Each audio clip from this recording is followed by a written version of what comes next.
Hey, family. So today I'm talking about time management for your career growth. When you think about time management, I'm sure a number of different things come to mind, whether it be how to avoid distractions, staying on the narrow course of chasing and pursuing your purpose, your passion, how those things distill into clear goals for you, how you chase those goals, etc. You probably also think about work-life balance. All of those thoughts are valid, all of those thoughts are good. What I do want to do today is go through maybe two or three, maybe even four, no, two or three tools or approaches that might help you in your time management for your career growth. And I'm going to keep saying that too, for your career growth. And the first thing that comes to mind for me simply comes down to the calendar. How do you manage your calendar, family? I found myself several years ago feeling like I was reacting to my calendar in a sense that I would be going to different meetings and such and not sure they were always productive. And I wanted a way to change that, get in control of that. And so I sat down and came up with this quick system for me that helped me out a lot. If you use a tool, for example, like Google Calendar or Outlook, one of the beautiful things that it has, at least in my mind, because I'm a visual person, is the ability to color code your meetings. And so I started a color coding system. I tested it and then I worked with my admin and did it. And please don't misread because I had an admin that it was, that's what enabled me to implement this. No. I don't have an admin today and I can still do the same thing. And so it's not about having an admin or not. It's about the process and choosing to adopt the process so you can control your calendar. So here's what I did. I started color coding items in my calendar as green if they were aligned with my priorities, right? They were helping me pursue a goal, helping me pursue an objective that I had in my annual plan, etc. Right? The priorities for me were color coded with green. I color coded yellow things that I felt were somewhat non-discretionary, right? My manager has asked me to do it. My boss has asked me to do it. It's a teammate on my team and they need my help with something, etc. It's one of those things where I feel like I should be there, but it is not directly aligned with or pushes forward one of my goals. And that doesn't mean it's bad. It just helps me understand it. And then I color coded red, everything else. The red almost were things that suggested the question of why am I there? Things that people may have asked me to show up to, but they're not aligned to my goals. They're not even aligned to my boss's goals and or my goals of my team members across the team, etc. And I'm not sure why I said yes. I'm not sure why I'm committing to this time.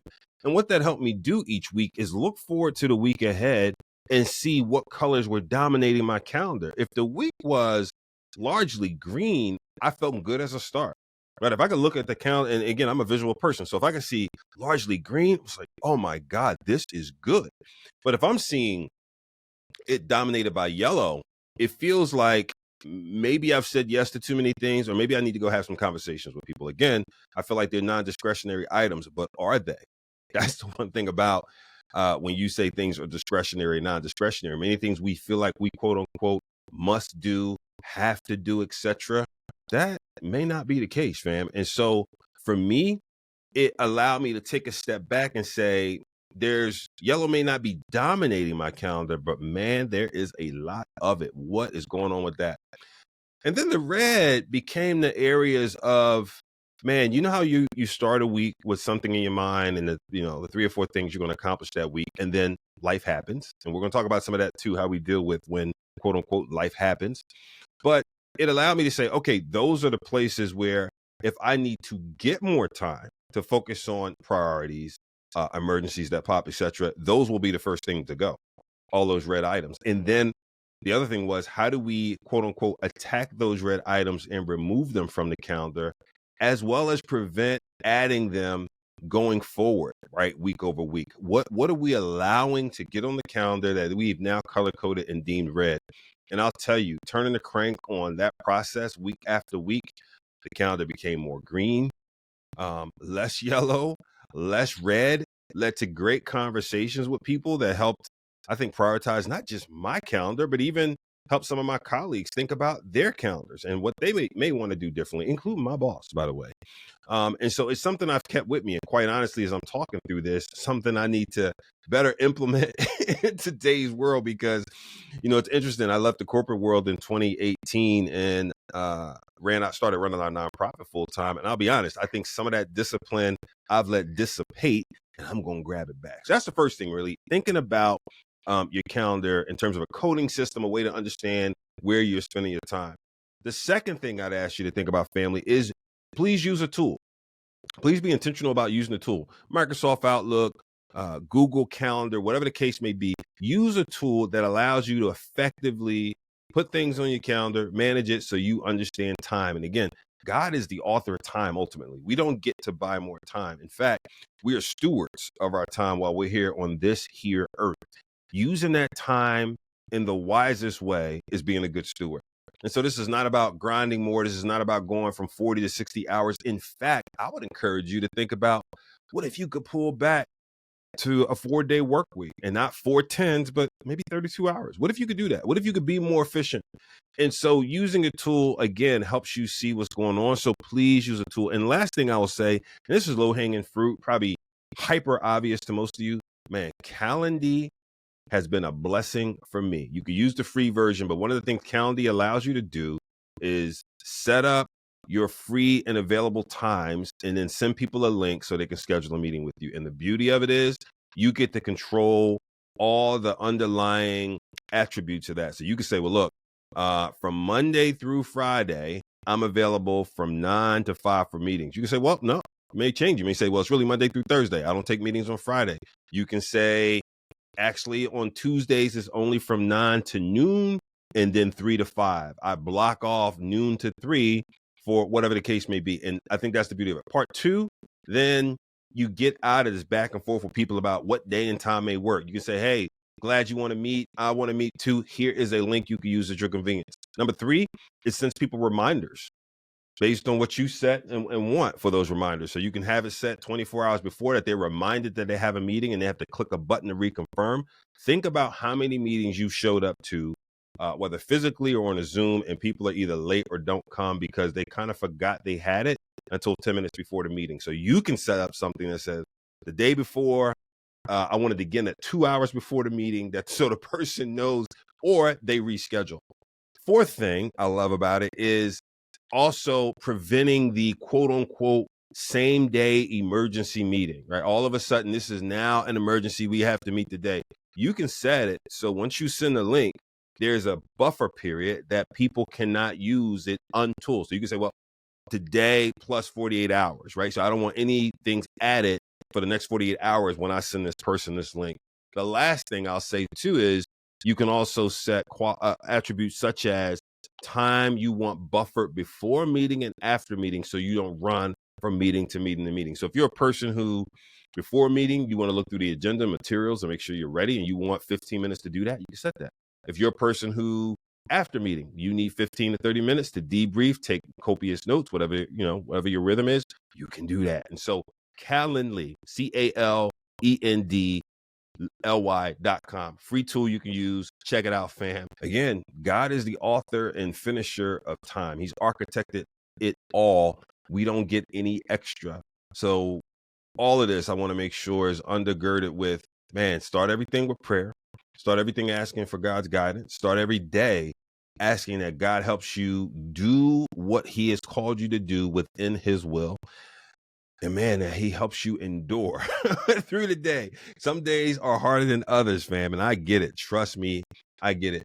So the second thing I want to share with you is sticking with priorities. One of the difficult things that we all have to do is deal with distractions, things we didn't anticipate. Understand, keeping ourselves aligned with priorities. Some of us, I know I'm prone to it. I know I'm susceptible to urgent things coming up and me wanting to hop to that urgent thing. And one of the tools that's helped me a bit, and I love talking about this right now because it's making me be honest about things I need to go back to with a little bit more discipline. And this is one of them. And one of them is the Eisenhower Matrix. Now, if you've never seen the Eisenhower Matrix, I'm going to throw it on my screen for those who are watching the video. But it's simply a matrix that allows you to look at things and, for lack of better terms, segment a little bit and put things in their proper place, right? And so there's 4 quadrants. The upper left quadrant is important and urgent. So is this important? Is this something that aligns with my priorities, but it is also urgent, something that must be taken care of right now? If so, the box is appropriately colored green. Take action on it. If you've been working on a goal this year, and that goal this year is obviously it's important because it's a goal, but 2, there is something maybe putting that goal at risk, and or there's a fabulous opportunity that showed up today that would help you move down the field towards that goal. By all means, treat it as such and do something. But the next box is critically important, and I love to distinguish between the two. The next box is it's urgent, but not, it's important, but it's not urgent. So it's important relative to your goals, right? But this new thing popped up, but it's not urgent. It doesn't have to be taken care of right now. Fam, that's a great opportunity. Schedule it.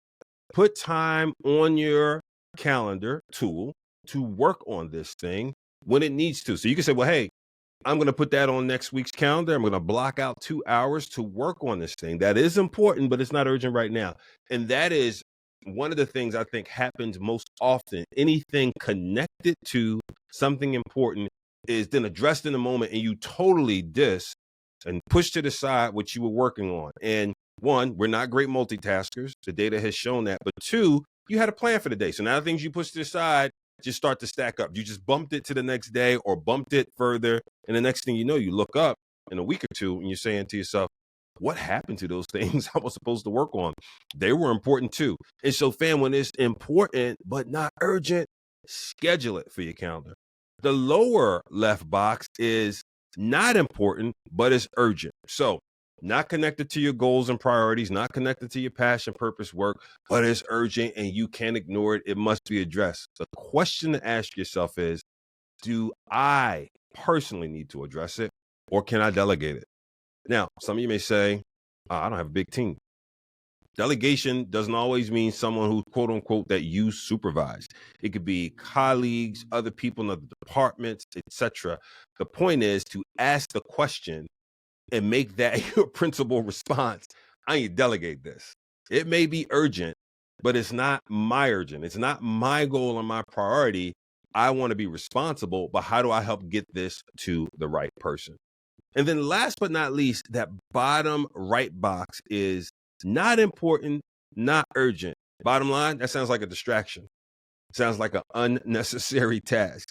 Why are you spending time on this? How do you spend minimal amount of time on this and move it, right? Or ignore it. And so this could be, junk email, sales solicitation. It's interesting, but it's not important, and it's certainly not urgent. You weren't hunting for this. You weren't looking to buy this product or service, but it tickled the ear. And so that's the caution. Be careful of things that tickle the ear and put them through the lens of the Eisenhower Matrix. Is it important? Is it urgent? If it's not, that's a box 4, lower right. Remove that distraction because it is unnecessary for you to deal with. Fam, this technique can help you a lot in terms of dealing with things that pop up because life does happen. I've talked about calendar management and how you use tools to manage your calendar. I talked about the coding system, how you pick a calendar tool, Outlook, Google Calendar, whatever tickles your fancy, and as well as Calendly to help with calendaring meetings and such people want to have with you. Also talked about priorities and how you stick with priorities even as, quote unquote, life happens, because it truly does happen. But how do you deal with things as they pop up? Talked about the Eisenhower Matrix. The last thing I want to end with is dealing with also when things pop up and or planning time, something that I've come to learn to use. I do not have affiliate marketing set up for this. I should, note to self.